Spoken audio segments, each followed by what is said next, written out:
Notice is hereby given that a special meeting of the City Council will be held on Monday, November 14th, 2022 at 7 o'clock p.m. in person in the City Council Chambers, 93 Washington Street, 2nd floor, and via remote participation in accordance with Chapter 107 of the Act of 2022 for the purpose of taking up the following: an act relative to preliminary election dates and filling vacancies in the offices of mayor and councilor in the City of Salem.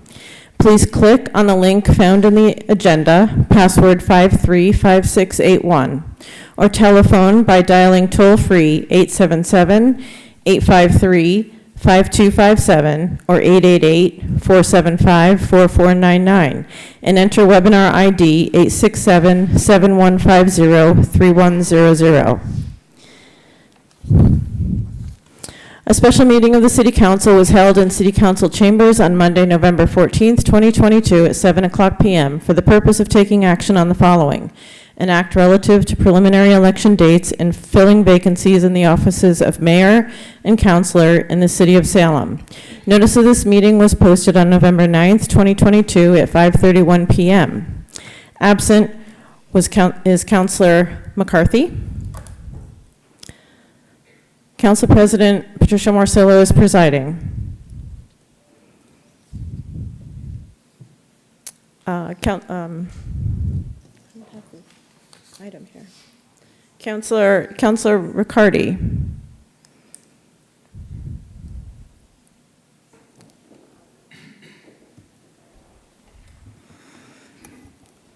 Thank you, Madam President. I move that this be referred to the Committee of the Whole. Councilor Riccardi moves that this be referred to the Committee of the Whole. Under discussion.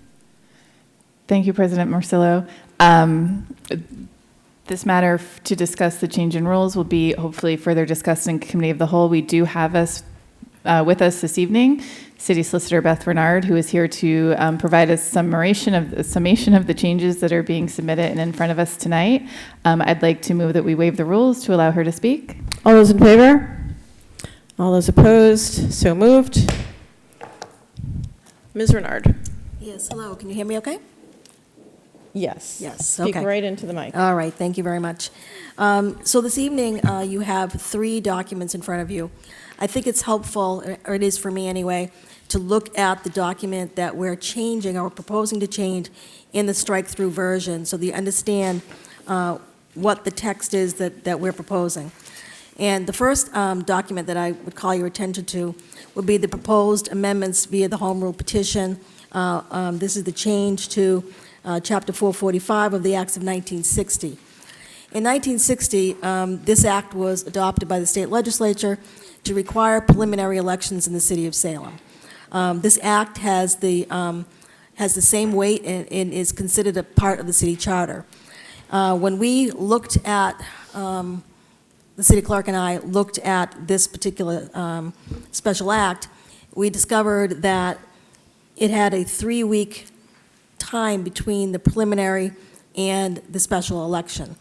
In the past, what we've done is we've used a particular section of the general law, Section 103P of Chapter 54, to allow the clerk and for you to broaden that time, and usually it's between 6 and 7 weeks between the preliminary and the regular election. Well, that section of the law does not allow it for special elections.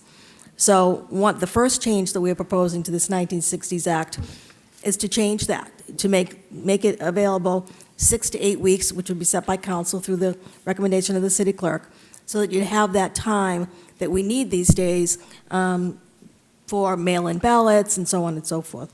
That's the first change. The second change, there was an error in this 1960s Act, and if you look at sections 3 and 4, I'm striking out the words regular or special election and replacing it with preliminary. And this has to do with how the nomination papers are filed, when they're filed, and how the Board of Registrars acts on them. So that is a change that we need to make because there was an error in the Act of 1960.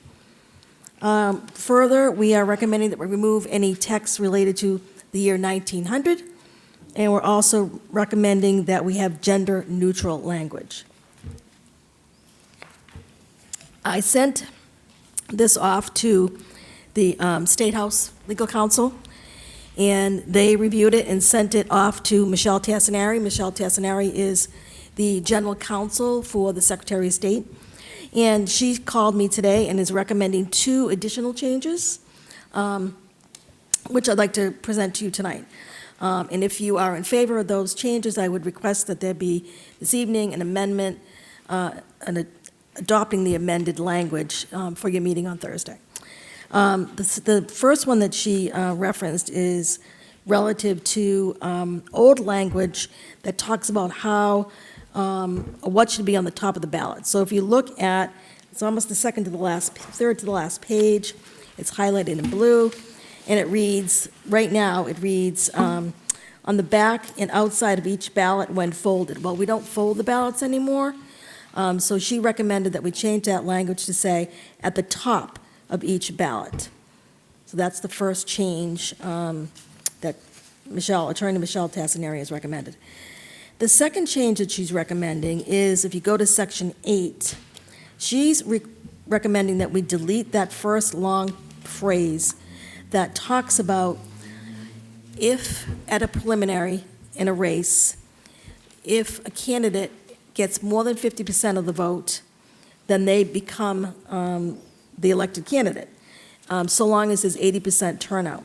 Well, that hasn't happened. The city clerk went back and looked, and that has never happened here.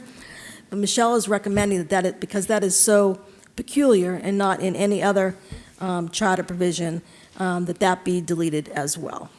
Because if, in fact, if that did happen, we would not have a special or a general election after that. So those are the changes for that particular section. The second part of the home rule petition that we are proposing touches on Chapter 59A of the Charter, which is the filling of vacancies of the office of the mayor and city council. The first change that we're recommending is adding a sentence after the first paragraph relative to vacancies in the mayor's office. And this is a point of clarification because the city clerk and I got questions about this, so we felt it, and we talked to KP Law about this as well, and Michelle Tassinari, about adding this sentence, which says, unless the councilor serving as acting mayor under this section formally resigns, the councilor shall, upon the election and qualification of a successor mayor, resume their service as a councilor in the capacity to which they were elected and shall serve for the remainder of the unexpired term. The question that was presented to us, well, what happens when one of you becomes the acting mayor? Am I still a city councilor when I finish after the election? So this clarifies that. The next section that we are proposing is after paragraph number 2, and this is a clarification of what a candidate can put on the ballot. And it says, provided, however, that a councilor serving as mayor under this section, meaning acting mayor, shall be considered an incumbent councilor for election-related purposes. So they don't lose their incumbent councilor status. The next section that we're proposing to change is to change the way that ward councils, if there is a vacancy, let's play this out. If, for example, one of the city councilors were to run for mayor and be successful, you would now have a vacancy in the ward seat, for example. And if that happened, that would be, let's say, arguably that would be in May or the end of April, depending on when the special election is, then you would have less than 6 months before the end of the term, so you would have to have a special election. So that would mean that you would have a special election probably sometime in, however quickly the clerk can get it done, maybe September, October, and then you would follow up with a regular election at that time. So it was suggested that this language would clarify that. I know that has caused some concern, and a lot of people have spoken to me and the clerk about this. This is something that she has looked at and recommended just for efficiency purposes. Other communities do it differently. Sometimes they have I'm going to call them the runner-up in the ward race, who might fill that seat. Or you could extend the time, instead of saying before the last 6 months, it might be before the last 12 months, for example. If it was the will of the body, because we need to satisfy and get the amendments to the 1960s Act, perhaps that we, bifurcate this, pull this out, and have a further or longer discussion about that one section. The last two sections that we're recommending are points of clarification as well. One of them says a council selected to fill an unexpired term under the provisions of this section shall not be considered an elected incumbent for election-related purposes. So that's when someone is selected to fill a vacant ward seat, that they wouldn't, if they ran again, they wouldn't be able to say that they were an incumbent. And the last section, we got a lot of questions about this. Well, what happens when there's only 10 councilors sitting? What does that mean for supermajority? So this section clarifies that. It says that the quantum of vote shall be based on 10 members. So this, we believe, has answered or answers some of the questions that we have received over the last several months. And again, with respect to the ward councilor vacancies, there seems to be a lot of questions about that. So again, the clerk and I spoke about this earlier. We're very concerned, and you can see that we have a lot of folks that are very interested in it, and Paul Tucker is here this evening, and he's indicated to us that he will help us move this along in the State House so that we can get this done before the end of the calendar year. So if that ward councilor vacancy issue is of concern, I would suggest that we strike that section, have subsequent meetings about it, and we can bring it in as a second home rule petition if that's the will of the body. Thank you. Okay, I just want to, now that we've gone through the whole description of it, I want to make clear that this is going to committee. There is no public comment tonight. There will be public comment at the meeting on Thursday at 6:10 after the A&F meeting and after the OLA meeting, 6:10. I will allow some questions from the counselors in order to clarify language, in order to clarify any points that have been brought up so far as to why this was done. We do need to take up the amendments that were outlined. If it's the will of the body to do that now, I think it would make it clean going into Thursday's meeting. And if there's any other outstanding questions that require research from the city solicitor's office, I think they should be raised now in order to get ready for Thursday's meeting. So with that, Councilor Watson-Felt. I'm sorry, point of clarification, Madam President. President Rosella. Could you repeat that last about, did you say voting on amendments tonight? No. What did I hear you say? No. Voting to put the amendments into what we take up on Thursday. Got it, thank you. Instead of sending what was given to us a couple days ago, since the state has already said this should be done, we could vote to put those amendments in now before the whole thing goes to committee. I appreciate your clarification, thank you. Mm-hmm. Councilor Dominguez. Thank you, Madam President. I have another point of clarification. You mentioned home rule petition. Isn't that a time-sensitive matter? I mean, don't we have to add in this quickly as possible so the state can work on this as soon as possible? If we send this to committee, that means it will not be ready until we finalize the whole comments when we meet next week. The committee of the whole meeting is already scheduled for Thursday at 6:10, right before our city council meeting. If I may, and that allow enough time to do the home rule petition to be sent to the state. Yes, because we have the text for the home rule petition, and what was offered tonight was if there's that one item, which is replacing a ward counselor, if that is if the discussion needs to be further than what we can handle by Thursday, then we should strike that language change and just go forward with the other things that will get us through the special election. Thank you.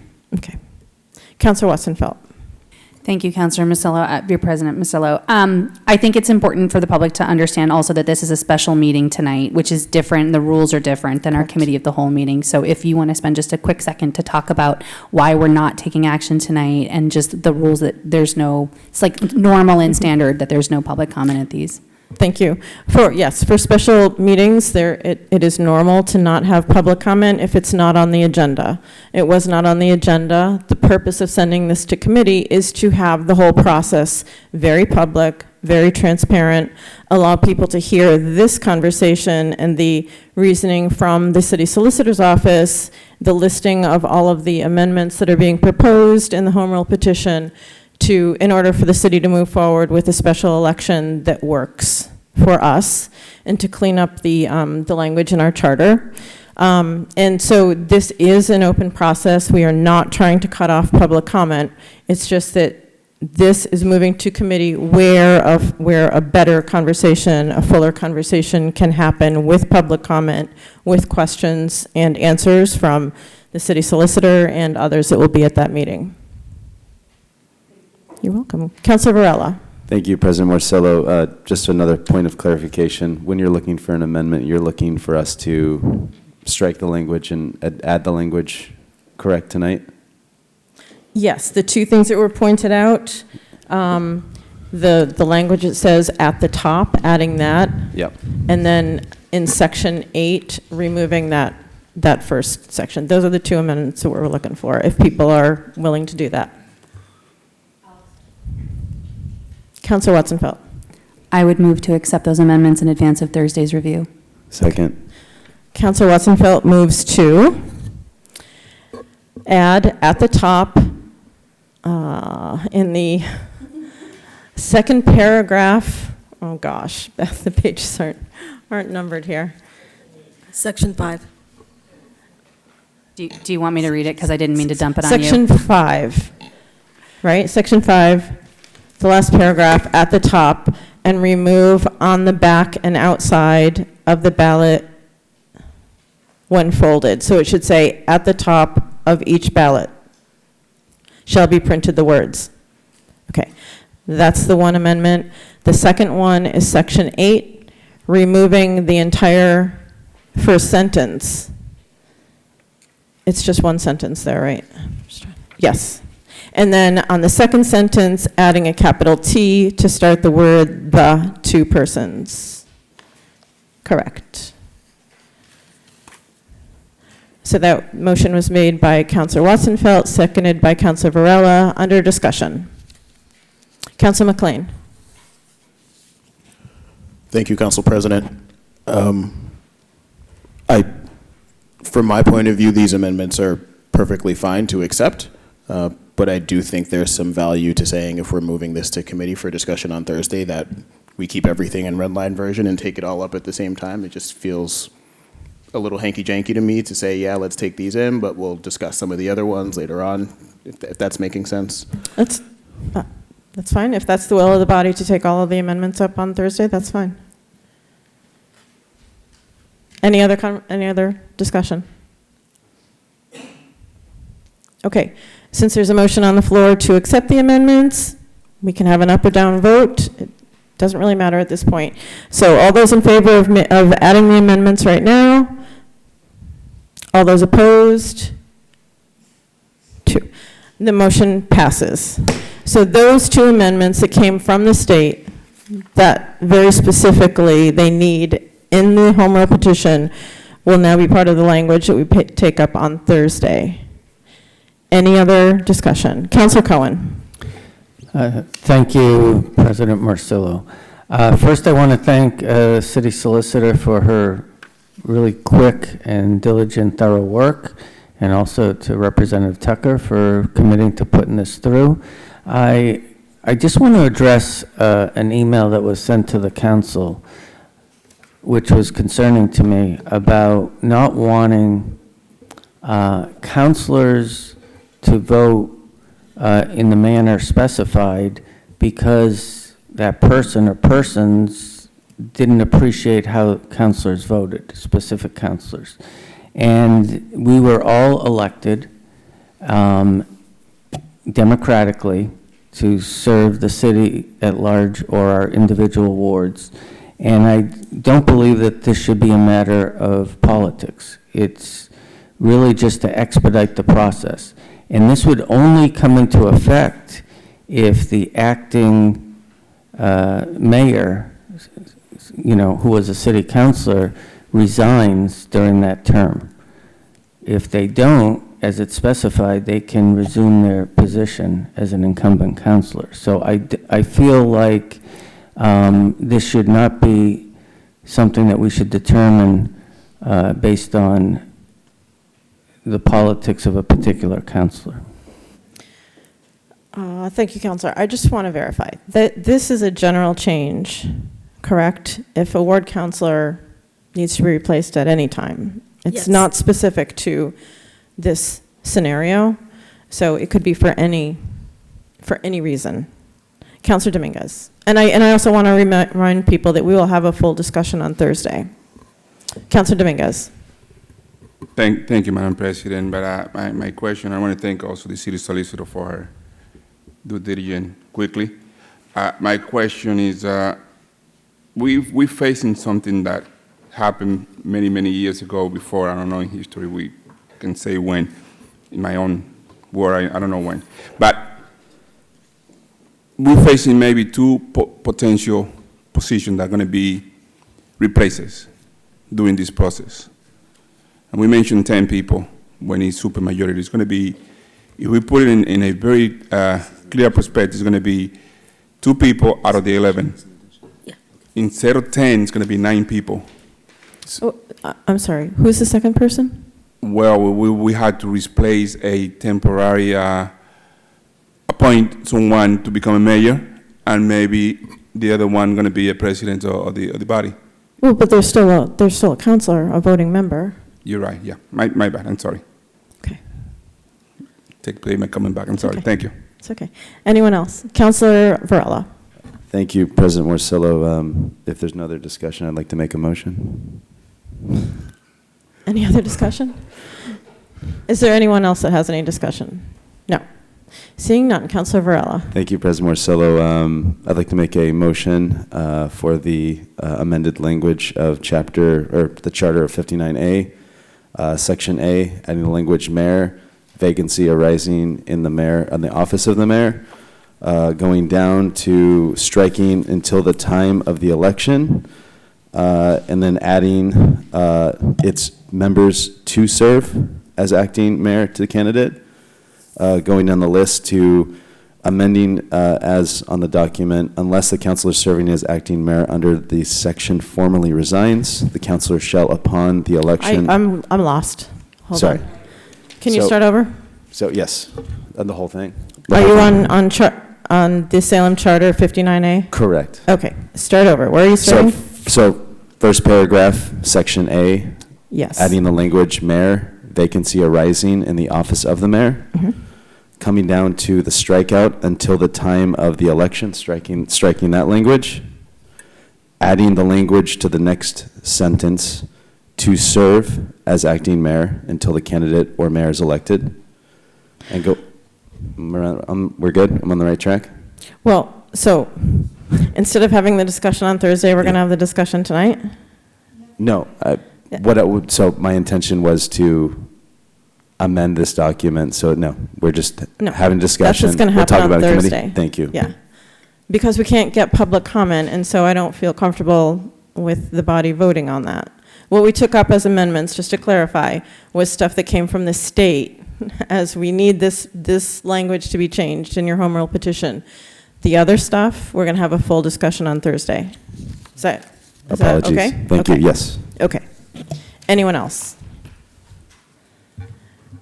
Yes, Ms. So I Renard. just want to, when you're voting on Thursday evening, what we'll be voting on will be the home rule petition itself. These, I'm going to call them cheat sheets, to show you what it will look like if the home rule petition is adopted. So what I'll do is I will take that language from the state and add it, which I did in red line, and add that to the home rule petition. Okay, thank you. Thank you. Seeing nothing further, Counselor Dominguez. Counselor Dominguez, Thank you. You need a motion? Motion to adjourn. thank you. Counselor Dominguez moves to adjourn. All those in favor? All those opposed? We are adjourned. Thank you, everyone.